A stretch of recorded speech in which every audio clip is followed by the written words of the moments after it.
Piece പോലെ തന്നെ നമ്മൾ ഇമ്പോർട്ടൻസ് കൊടുക്കേണ്ട ഒരു പാർട്ടാണ് ലെഗും.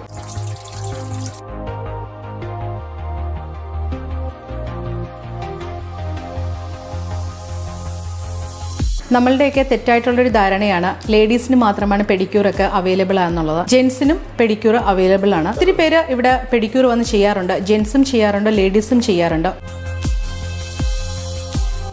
ഇപ്പം നമ്മൾ സലൂണിലേക്ക് പെഡിക്യൂറിന് ടീനേജേഴ്സിനെക്കാട്ടിലും കൂടുതൽ ഷുഗർ പേഷ്യൻസ് ആണ് കൂടുതലായിട്ട് വരുന്നത്. ഷുഗർ പേഷ്യൻസ് കൂടുതലായിട്ട് വരാനുള്ള കാരണം ഞാൻ മനസ്സിലാക്കിയത്, അത് ചെറിയ വൂണ്ട് ഉണ്ടായാൽ പോലും അത് ഹീലാവാനായിട്ട് അവർ സമയമെടുക്കും.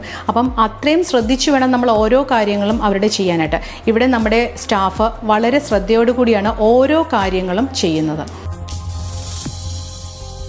നമുക്ക് പലതരത്തിലുള്ള പെഡിക്യൂർ ഇവിടെ അവൈലബിൾ ആണ്. ഓരോരുത്തരുടെ സ്കിന്നിനനുസരിച്ചാണ് നമ്മൾ പെഡിക്യൂർ സജസ്റ്റ് ചെയ്യുന്നത്. നോർമൽ പെഡിക്യൂർ ഉണ്ട്, സ്പാ പെഡിക്യൂർ ഉണ്ട്, ക്യാൻഡിൽ പെഡിക്യൂർ ഉണ്ട്, ഐസ്ക്രീം പെഡിക്യൂർ ഉണ്ട്, പിന്നെ പീൽ മാസ്ക് തന്നെയുണ്ട്, അതായത് ഫീറ്റിൽ ഇടുന്ന മാസ്ക് തന്നെയുണ്ട്, പലതരത്തിലുള്ള. അപ്പം ഓരോരുത്തരുടെ ഇതനുസരിച്ച് നമ്മൾ സജസ്റ്റ് ചെയ്യും ഇന്ന പെഡിക്യൂർ വേണമെന്നുള്ളത്. എല്ലാത്തരം പെഡിക്യൂറുകളും ലിൻസയിൽ അവൈലബിൾ ആണ്.